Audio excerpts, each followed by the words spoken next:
안녕하십니까. 거꾸로 투자하는 쇼킹 부동산입니다. 주말 사이에 쏟아진 부동산 소식들 시작해보겠습니다. 자, 주말 사이에 굵직굵직한 부동산 관련 중요 뉴스들이 나왔어요. 먼저 4월 29일날 발표됐었던 가계부채 관리 방안 중 가장 핵심이었던 가계부채 DSR 관리 방안, 구체적 실행 방안이 나왔습니다. 또한 여당의 LTV 규제 완화와 DSR 관련 연관 부분 또한 현재 수도권 부동산 시장의 두 가지 시선 모두 다 종합해서 쉽게 전달해 드리겠습니다. 자, 먼저 4월 29일 발표된 DSR 총부채 원리금 상환 비율 강화 방안의 구체적 실행 방안이 발표됐습니다. 자, 이게 어떤 내용인지 다시 한번 간략하게 설명드리면요. 먼저 이 DSR이 적용되는 대상을 확대시켰습니다. 현재는 투기 및 투기과열지구 9억 초과주택을 보유한 차주와 연소득 8천만원 초과하면서 신용대출을 1억 이상 보유할 경우에 이 DSR이 적용되는데 단계적으로 확대되어 올 7월부터는 전 규제 지역의 6억 초과주택, 그래서 서울에 있는 아파트는 80% 이상이 이런 규제에 적용받게 되고요. 신용대출 1억 초과하면 무조건 이 DSR 규제로 적용받는 것으로 바뀌었습니다. 내년 7월 되면은요, 총 대출액이 2억 초과될 경우에 이 DSR 적용이 돼요. 주택담보대출 웬만하면 다 2억 넘잖아요. 다 적용받는다는 얘기입니다. 자, 그리고 신용대출 DSR 산정 만기를 단축시키겠다고 합니다. 이 신용대출은 원리금 상환하지 않죠. 자, 그런데 이 DSR 방안에서는요, 이 신용대출에 만기가 있다고 가정해요. 예를 들어 뭐 1억짜리다. 1억짜리를 10년을 나눠 갚는 걸로 감안해서 원리금을 연 1,000만원 정도 들어가는 것으로 책정을 합니다. 자, 그런데 10년으로 나눈 건 좀 많은 부담은 안 되죠. 보통 신용대출이 1억에서 1억 5천이 좀 많은 편인데 10으로 나눠버리면 연 1,500만원 밖에 안 되니까 이게 실효성이 떨어진다. 그래서 올해 7월부터는 7년이고요. 내년 7월부터는 5년으로 줄어들게 됩니다. 그럼 많은 신용대출을 받았을 때 이 DSR의 원리금 산정 방식에서 한 달에 갚아나가는 원리금 비율이 늘어나겠네? 그럼 그만큼 대출이 줄어든다는 뜻입니다. 자, 문제는 적용 대상 확대되는 것도 알겠고 신용대출 DSR 산정 만기가 단축되는 건 알겠는데 앞으로 수요조가 줄어드는 건 알고 있지만은 이미 대출받은 사람은 어떡하냐. 솔직히 내가 이거 신용대출 같은 거 연장할 때 이런 DSR 규제가 적용되면서 어이구 대출이 줄어들거나 상한 압박이 강해질 수 있잖아. 이 부분에 대한 이제 결과가 나온 겁니다. 주말 사이에 금융당국이 은행에 보낸 감독 규정 행정 지도가 공개가 됐습니다. 자, 대출 규제 같은 경우는요, 다른 세제 규제와 다르게 대책 발표 시점 이후부터 바로 적용되는 게 아니라 대책 발표하고 나서 금융당국이 은행에 행정 지도 이후부터 적용이 됩니다. 그래서 이제 주말 사이에 이 행정 지도 부분이 이제 배포가 됐고요. 5월 17일부터 적용되거든요. 자, 그러면은 이 행정 지도 5월 17일 이전에 대출을 신청한 경우는 어떻게 될 것이냐? 또한 기존 대출 연장 부분은 어떻게 처리할까? 이게 많은 사람들이 궁금하셨던 부분입니다. 자, 먼저 행정지도 5월 17일 시행일 이전에 대출 신청분은 어떻게 적용될까요? 자, 이 강화된 규제에 막혀서 대출이 취소될까요? 그렇지는 않습니다. 이번 대책은요, 행정지도 시행 이후 신규 대출 신청부부터 적용을 한대요. 그래서 5월 16일까지 부동산 매매 계약을 체결하고 계약금을 이미 납부한 사실을 증명한 차주 가계약은 안 됩니다. 금융회사가 전산상 등록을 통해 대출 신청 접수를 완료한 차주, 금융회사로부터 대출 만기 연장 통보를 받은 차주, 그 밖에 이에 준하는 것으로 인정되는 차주에 대해서는 종전 규정을 적용이 가능하다. 자, 이렇게 나왔고요. 또한 5월 16일까지 입주자 모집 공고를 실시한 사업장에 대한 이주비 대출, 중도금 대출과 잔금 대출의 경우 종전 규정을 적용하겠다고 합니다. 하지만 자, 이미 5월 16일 이전에 입주자 모집 공고했는데 자, 그 분양권은 당연히 이주비 대출에 이 중도금 대출에 대해서 제한은 없지만 그 이후에 5월 17일 이런 행정지도일 이후에 분양권을 다른 사람한테 샀어요. 그것은 강화된 규제가 적용이 된다고 합니다. 왜? 대책을 알고 나서 구입을 한 거기 때문이죠. 자, 쉽게 말씀드리면은 이미 행정지도일 시행 이전에 대충받은 사람들은 소급 적용을 안 한다는 뜻이다. 이렇게 보시면 될 것 같습니다. 자, 기존 대출의 재약정 대환은 어떻게 처리될까요?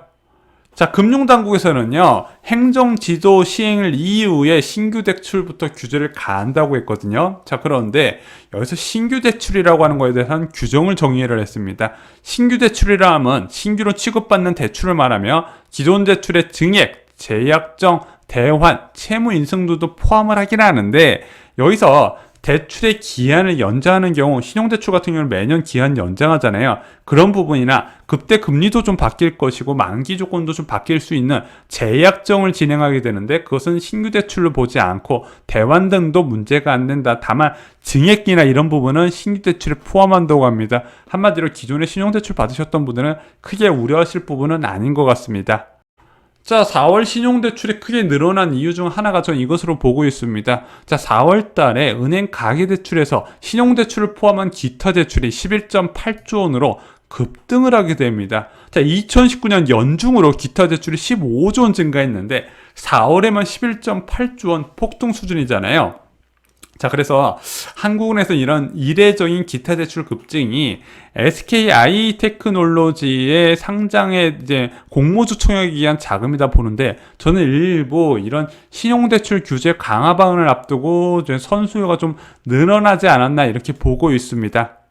자, 그리고 DS 산정에 포함이 안 되는 대출 항목도 나왔어요. 서민금융상품 300만원 이하의 소액 신용대출, 전세자금대출, 보험약관대출, 예적금담보대출, 할부 리스, 그리고 현금 서비스와 신규 카드론도 포함이 안 된다고 합니다. 야, 이런 거 다 빼지면 무슨 효과가 있냐? 저희가 지난 시간에도 말씀드렸지만 이 DSR 규제는요. 주택담보대출 플러스 신용대출을 동시에 활용하는 수요를 줄이기 위해서 만들어진 규제다 이렇게 말씀을 드렸습니다. 자, 그럼 신규 주택 구입자는 대출이 얼마나 줄어드냐? 예를 들어 투기과열지구에 10억 아파트가 있습니다. 주택담보대출 3억 8천까지 가능하고 신용대출 1억까지 받았다 보겠습니다. 그럼 현재는 자, 이런 대출 받는 걸 가능한 소득대가 한 연봉 7,400만 원 정도부터 가능하거든요. 자, 그런데 올해 7월부터는 한 연봉 8,300만 원 정도 되어야 가능합니다.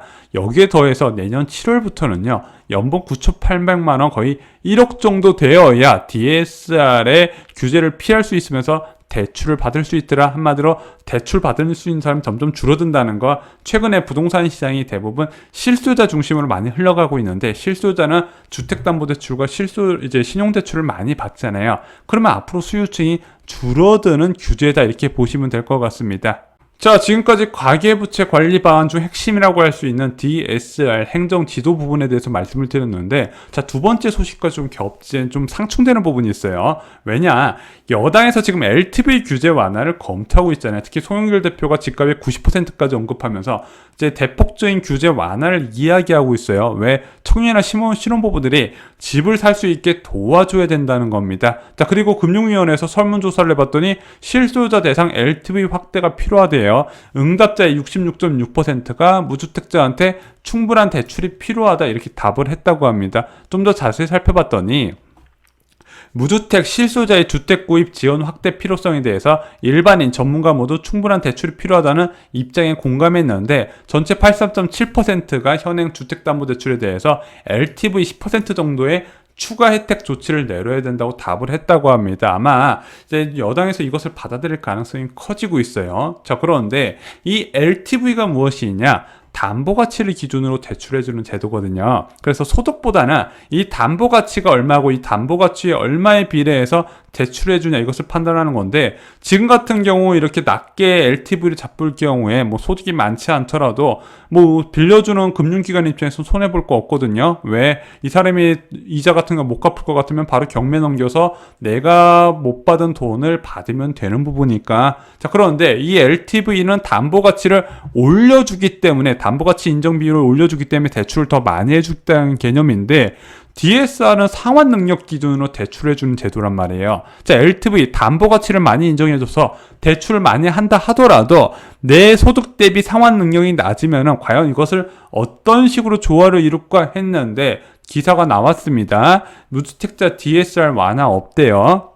자, 한마디로 LTV 규제 완화해줘도 상환 능력 기준으로 대출해주기 때문에 야, 비율 늘어난 거와 실제 내가 받을 수 있는 대출 금액은 차이가 있을 수 있다. 이렇게 기사가 나왔습니다. 한마디로 고소득 무주택자 중에서 보유자산이 적은 가구에서 LTV 비중이 늘어나고 나는 DSR 상환 능력을 충족하기 때문에 혜택을 볼 것이고요. 여기와 더불어서 이제 맞벌이 부부들도 좀 혜택을 볼 것이다. 이렇게 보여지고 있습니다.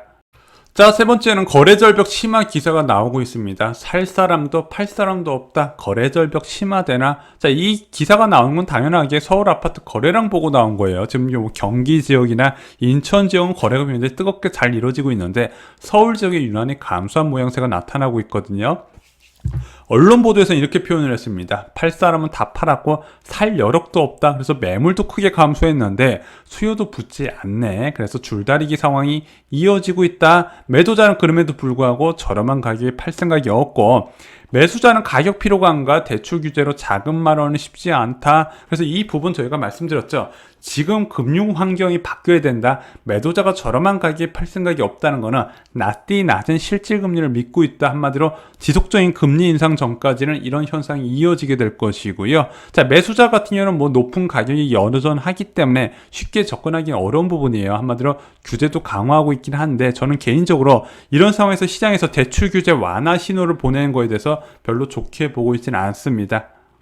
왜냐면은 지속적인 금리 인상 솔직히 언제 될지 알 수가 없는 부분이에요. 그냥 추측으로 올해 중에 시작할 수 있을 것이다. 그런데 이 금리라는 건요, 지속성이 중요하다 말씀드렸어요. 그 다음 금리 인상은 내년의 경제 상황 지표 나와봐야 되거든요.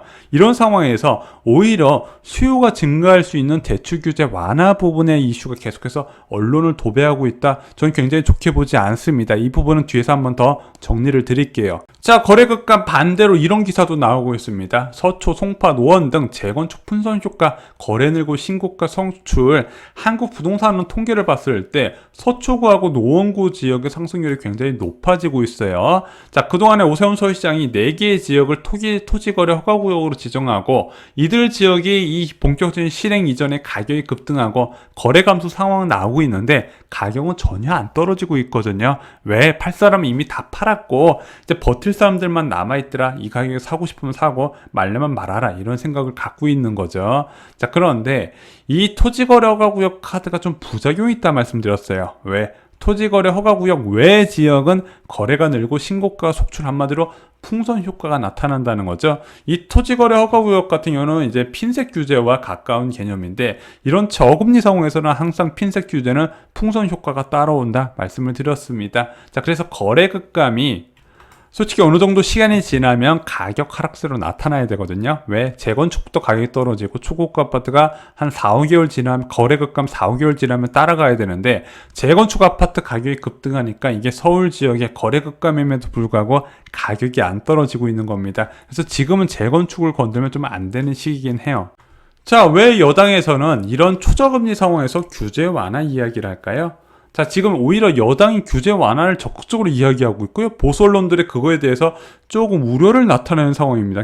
굉장히 의외의 상황이죠. 자, 그런데 좀 여러분들이 주의 깊게 보실 필요가 있습니다. 일반적으로 정부나 여당에서 방심하는 시기가 있습니다. 어떤 시기일까요? 한국 부동산원 통계가요, 좀 낮게 유지될 경우에 이렇게 방심이 나온다는 겁니다. 자, 왜냐면은 지금 규제 완화하려는 부분 언제 만들어진 규제들일까요? 바로 서울 지역에 한국 부동산원 상승률이 굉장히 높게 나타났을 경우에 수요 감소와 매도 물량 증가를 위해서 도입했다는 거거든요. 자, 그런데 그 규제를 지금 푼다고 한 겁니다. 그럼 이런 규제 완화는 보통 어떨 때 나오냐? 한국 부동산은 서울 지역 상승률이 0.15% 이하일 때 안정으로 판단하고 이런 규제를 풀어준다는 거죠. 지금 만약에 서울 아파트값 상승률이 0.15 이상으로 좀 불안 조짐이 나오고 언론들이 과열에 대해서 경고하잖아요. 규제 완화 이야기 입 밖에 꺼내지도 못할 겁니다. 그래서 재밌는 거는 서울 지역만 아파트값 상승률이 좀 둔화된 정도고요. 경기나 인천 지역은 과열 상황이거든요. 그런데 이것은 고려 대상이 아니에요. 정부나 여당에서도 서울 지역 상승률 딱 하나만 본다는 겁니다. 자, 그런데 이게 시간이 지나서 0.15% 이상으로 올라가잖아요. 그러고 나서 언론에서 부동산 과열에 대해서 지적을 하게 되면요, 규제 완화 이야기가 저는 없어질 가능성도 있다, 이렇게 보여지고 있습니다. 이상으로 쇼킹 부동산 마칩니다. 좋아요, 구독, 공유 꼭 부탁드립니다. 감사합니다.